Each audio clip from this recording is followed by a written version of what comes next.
till I can't no more. I got the horses in the back. Horse stock is attached.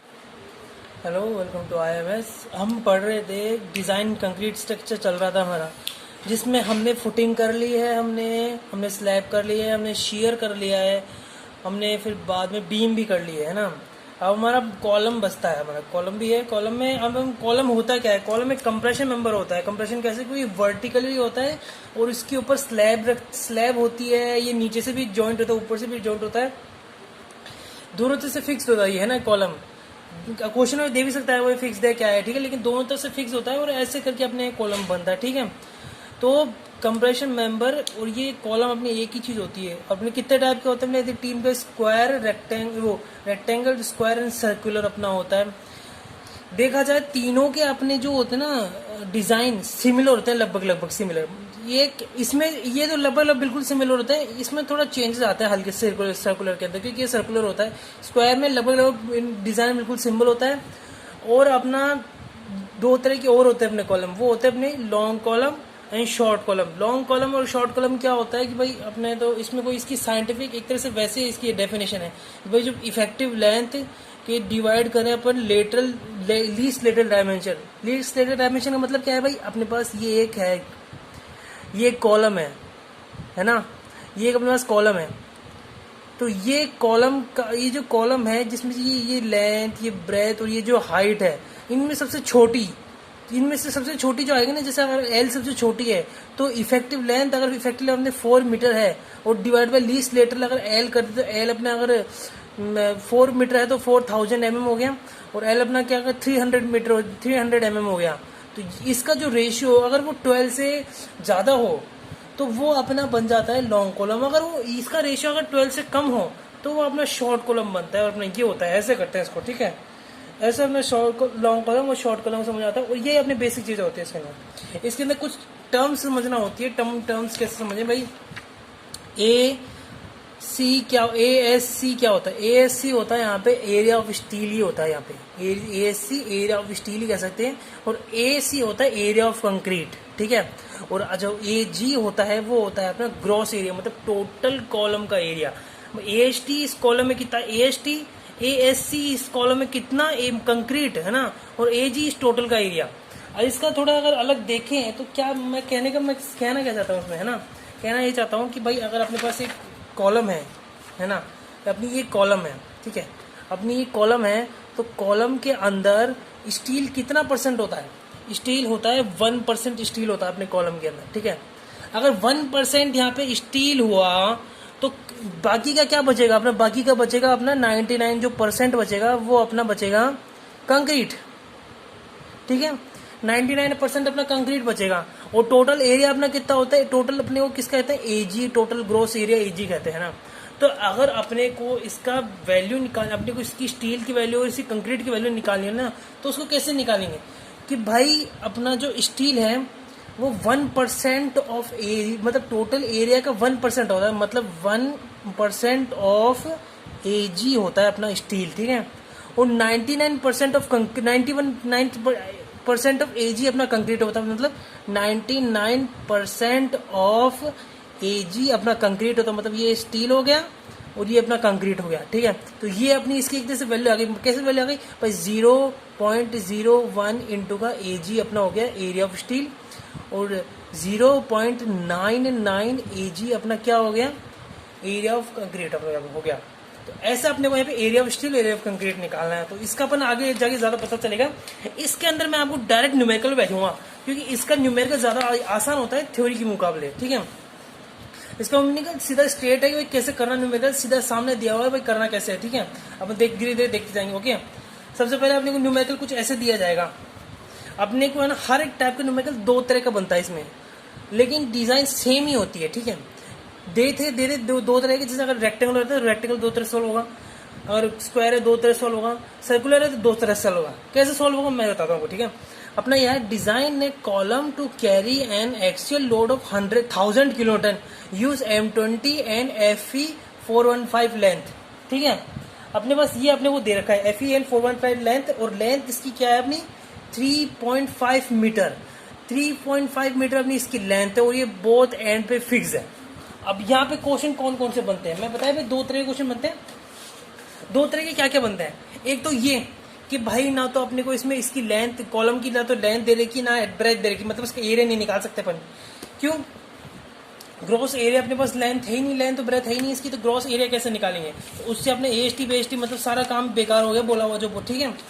लेकिन ये होता है अपना first type का क्वेश्चन न्यूमेरिकल, जिसमें अपने को एरिया भी निकालना होता है, लेंथ भी निकालनी होती है, इसकी ब्रेथ भी निकालनी होती है इसकी, और इसकी फिर बाद में एएसटी भी निकालना होता है, एसी भी निकालना होता है, और इसकी रेनफोर्समेंट कितना रेनफोर्समेंट हम यूज ले रहे हैं वो भी निकालना होता है अपने को, और इसमें कितनी स्पेसिंग दे रहे हैं वो भी अपने निकालना होता है। ये होता है फर्स्ट टाइप का न्यूमेरिकल अपना, ठीक है। और अपना सेकंड टाइप का न्यूमेरिकल होता है कि जिसमें अपने को एरिया दे रखा है, मतलब अपने को लेंथ और ब्रेथ अपने को दे रखी है यहाँ पे, ठीक है। तो अपने को क्या क्या निकालना होता है, फिर अपने को एएसटी निकालना होता है, एसी निकालना होता है, और रेनफोर्समेंट निकालना होता है, और स्पेसिंग निकालनी होती है रेनफोर्समेंट के अंदर। तो ये एकदम छोटा सवाल होता है क्योंकि यहाँ पे आपको पहले से सब कुछ दे रखा है, ठीक है। अब ये छोटा सा सवाल है, सब कुछ पहले से दे रखा है आपको, और ये अपना दूसरा है, ठीक है। अगर आप लोग एरिया दे रखा है तो आपको कह सकते हैं भाई आपको एक्सियल लोड नहीं दे, अगर आपको एरिया दे दे और आपको एक्सियल लोड नहीं दे तो वो उसका फॉर्मूला भी अपने पास है, होता है यहाँ पे, ठीक है। अपन यहाँ पे अब नेक्स्ट पे चलते हैं। अब यहाँ पे न्यूमेरिकल चालू हो गया अपना। न्यूमेरिकल कैसे? अपने सबसे पहले गिवन डाटा, हमेशा से कहता रहो given data given data given data, ठीक है। लेंथ अपनी है 3.5 मीटर, बोथ एंड फिक्स है इसके। एक्सियल लोड इस पे लग रहा है 100,000 किलोमीटर का इसके ऊपर एक्सियल लोड लग रहा है। अब एक्सियल लोड लग रहा है मतलब इस पे वर्किंग लोड लग रहा है, ठीक है भाई। ये वर्क लोड उस पर वर्क कर रहा है तो उसको चेंज करेंगे किसमें? फैक्टर लोड में, क्योंकि अपन एलएसएम से डिजाइन कर रहे हैं, इसको याद रखना, ठीक है। अपन ने जितनी भी डिजाइन किया ना अब तक वो सब LSM, remember it, LSM limit state method से डिजाइन किए, ठीक है। कंक्रीट में जो भी डिजाइन किया कि ये अभी लेटेस्ट मेथड है और ये सबसे हेल्पफुल मेथड होता है, ठीक है। अब एफसी के 220 न्यूटन पर एम स्क्वायर और एफ वाई अपना यहाँ पे ये दे रखा है। फैक्टर लोड में अपने से चेंज किया तो 1.5 इंटू का 1000 कर दिया तो 1500 अपना पास यहाँ क्या आ गया? फैक्टर लोड आ गया, ठीक है। अब अपने को क्या क्या निकालना है इसमें? अपने को एएसटी निकालना है, एसी निकालना है, एजी निकालना है ना। मेरे पता है एएसटी और एएससी दोनों एक ही चीज होती है, ठीक है भाई। अपने को अब आगे जो फॉर्मूला होगा फॉर्मूले में अपने को एएससी एसी देंगे हर जगह, लेकिन वो एएससी की कंफ्यूज मत ना, एएससी और एएसटी वो एक ही चीज होती है, ठीक है। एएसटी अपना 1% ऑफ टोटल एरिया होता है, ठीक है, टोटल ग्रोस एरिया होता है। और कंक्रीट अपना जो 1% जो टोटल ग्रोस एरिया का माइनस कर देंगे अगर एएसटी तो अपना 99% अपना एजी उसका होता है, ठीक है। तो ये अपने को पता चली, ये अपने को फॉर्मूले निकल गए फॉर्मूले। अब अपन आगे जाके फॉर्मूले, अब अपन नेक्स्ट देखेंगे लोड कैरिंग कैपेसिटी। अब ये जो अपन ये जो डिजाइन है, ये जो लोड है, मतलब ये जो फैक्टर लोड है, ये इसका कैरिड लोड, मतलब अपने लोड पहले से अपने को दे रखा है, यहाँ पे लोड है ना। अपने को लोड दे रखा है तो अपने को क्या करना है? अपने को यहाँ पे करना है। अब देखो यहाँ पे फॉर्मूला आई है अपने पास, फॉर्मूला क्लॉज 39.93 पे है, पेज नंबर 71 पे, ठीक है। ये कैसे है कि पीयू मतलब ये अपना कैरिंग कैपेसिटी ये इज इक्वल टू 0.4 एफसी के एसी मतलब एरिया ऑफ कंक्रीट है ना, प्लस का 0.67 FIASC मतलब एरिया ऑफ स्टील, ठीक है। ये फॉर्मूला अपने को वहां दे रखा है। इसमें अपने को क्या क्या फाइंड करना है? अपने को एसी फाइंड करना है और अपने को ASC फाइंड करना है, ठीक है। लेकिन अगर वो वैसा क्वेश्चन आ जाए पहले जैसे मैंने बताया था कि जिसमें आपको एरिया दे रखा हो, तो आपको एरिया के अंदर क्या, आपको एरिया के अंदर एक्सेल लोड उसमें दे नहीं रखा होगा, आपको एरिया आपको निकालना होगा ये लोड, ठीक है। कैसे निकालो? अपन ASC निकाल सकते ग्रॉस एरिया से और AAC भी निकाल सकते, AAC भी निकाल सकते ग्रॉस एरिया से। थोड़ा कंफ्यूजिंग है लेकिन थोड़ा ध्यान देना, ठीक है। शब्दों पे ध्यान देना है ना कि भाई अपन ने यहाँ पे फैक्टर लोड निकाल लिया। फैक्टर लोड मतलब अपन ने PU निकाल लिया, तो अपन ने PU रख दिया इधर इजी कॉस्ट अपने सारी वैल्यू रही थी, और अपन ने AC मतलब एरिया ऑफ कंक्रीट की जगह है अपन ने क्या रख दिया उसका फॉर्मूला, अपने उसका वो आ गया अपने पास 0.99, अपना 99% होता है AG का एरिया ऑफ कंक्रीट, ठीक है। और अपना 0.1% होता है स्टील, ठीक है।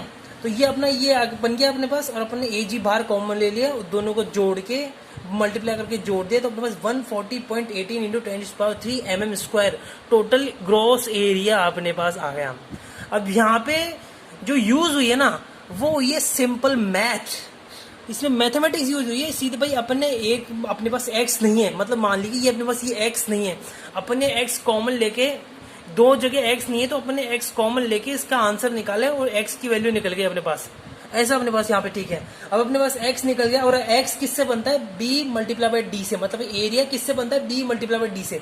तो बस एक ही एरिया की वैल्यू है, और एक थंब रूल कहते हैं, थंब रूल के मुताबिक b जो होता है वो d/2 होता है, ठीक है। तो अपना एरिया, ग्रॉस एरिया कितना है, d/2, अब वो b है, d/2 हो गया, इंटू का d तो इतना है ही, तो d²/2 हो गया। तो टोटल एरिया को मैंने इधर रखेंगे, d²/2 को हम इधर रखेंगे और यहाँ पे पुट कर देंगे, ठीक है। तो अपन ने इसे क्रॉस मल्टीप्लाई करके इसका आंसर निकाला, तो अपने पास d कितनी आई, अपने पास d आई 59.49, अपने पास यहाँ वो 529.49 अपने पास यहाँ पे इफेक्टिव डेप्थ आ गई, है ना। अभी आई जो अपने पास नहीं इफेक्टिव डेप्थ आई है, अपने को इसके पहले तो इसका इफेक्टिव कवर भी लेके चलना है। तो अपन ने इफेक्टिव कवर सब जोड़ जाड़ के अपने 600 mm यहाँ पे ले लिया अपन ने, ठीक है। तो टोटल डी की डेप्थ अपने 600 mm ले ली, अपने पास निकल गई। तो अपने टोटल डी निकले, और उसके हाफ अपने क्या ले लिया, अपने यहाँ पे 300 ले लिया, ठीक है। तो हैंस सेक्शन अपने कितने बन गए, 300 और 600 mm का अपना यहाँ पे सेक्शन बन गया, ठीक है।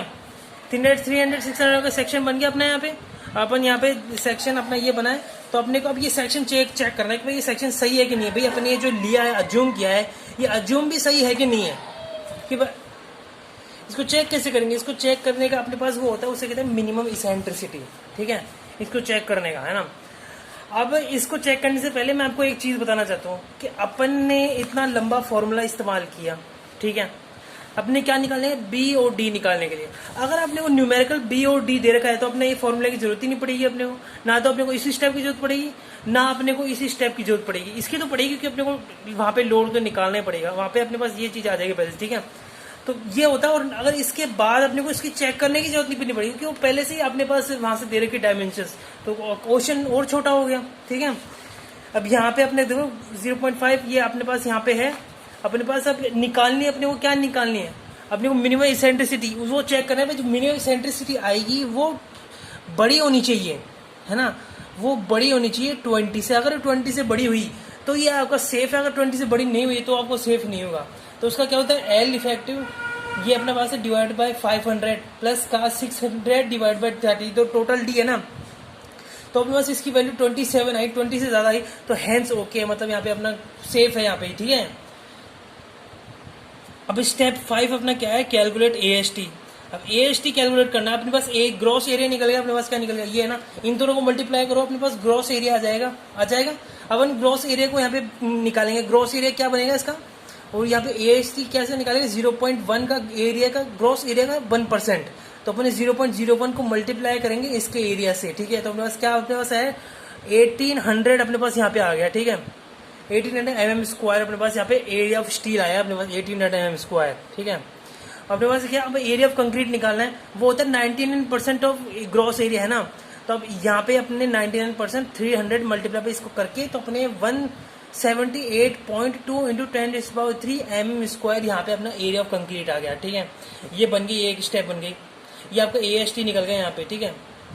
अब अपने पास यहाँ पे जो रेनफोर्समेंट देनी है अपने को रेनफोर्समेंट मतलब अपने को यहाँ पे बार कौन सी डालनी है, बार डालनी है तो उसमें कैसी कैसी स्पेसिंग डालनी है, भाई क्या पिच है, कैसी स्पेसिंग डालनी है, ठीक है। अब यहाँ पे अज्यूम अपन ने बार अज्यूम कर लिया, 18 mm की बार अपन ने अज्यूम कर ली, वो आप अज्यूम कर सकते हो कैसी बार हो, ठीक है। मैंने यहाँ पे 18 mm की बार अज्यूम कर ली, तो नंबर ऑफ बार कैसे निकलेगा, AST अपने को जो निकला हुआ AST मतलब अपना 1800 mm AST, वो divide by area of single bar, मतलब 18 mm का एरिया ऑफ सिंगल बार। तो अपने 18 mm का एरिया ऑफ सिंगल बार कैसे होगा, 5/4 इंटू 18 का स्क्वायर, है ना। तो 7.07 अपना यहाँ से, तो 8 ले लिया अपन ने ज्यादा ले लिया, एक बार ज्यादा ले लिया अपन ने, ठीक है। तो 8 बार ले लिया अपन ने, तो hence provide 8 bars of 18 mm dia अपने पास यहाँ प्रोवाइड कर दी।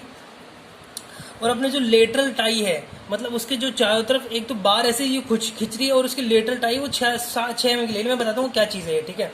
अब ये जो बार ये टाई है, इसकी स्पेसिंग देनी है, स्पेसिंग कैसे देते हैं, पहले होती है स्मॉलर डायमेंशन, कि भाई अपने स्मॉलर डायमेंशन कौन सी, भाई अपने तो 600 mm है, 300 mm है और 3.5 मीटर है। तो इसमें सबसे छोटी कौन सी हुई, 300 mm, तो अपने एक 300 mm वो ले ली। एक 16 इंटू का 18, मतलब 16 इंटू 18 या फिर 16 इंटू का मेन बार का डायमीटर, ठीक है, 16 इंटू mm।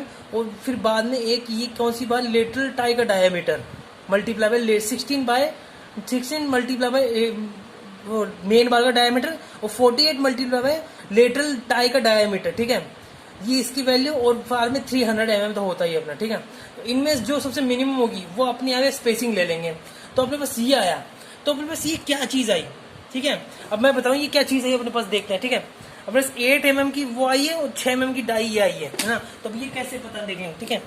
अब अपन यहाँ पे देख लेंगे कि अपन ने डिजाइन किया ऐसे, ये अपना एक कॉलम डिजाइन किया अपन ने, रेक्टेंगुलर कॉलम है ना, ये अपना एक कॉलम डिजाइन किया अपन ने, एक कॉलम अपन ने ऐसे डिजाइन किया।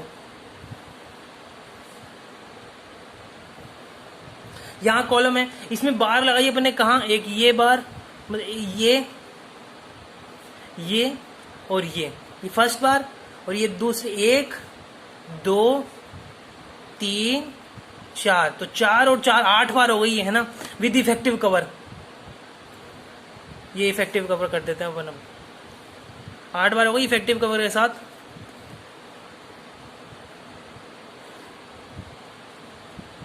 ये 8 बार में इफेक्टिव कवर। अब इसमें टाई लगेगी, टाई कैसे, ऐसे लगेगी टाई है।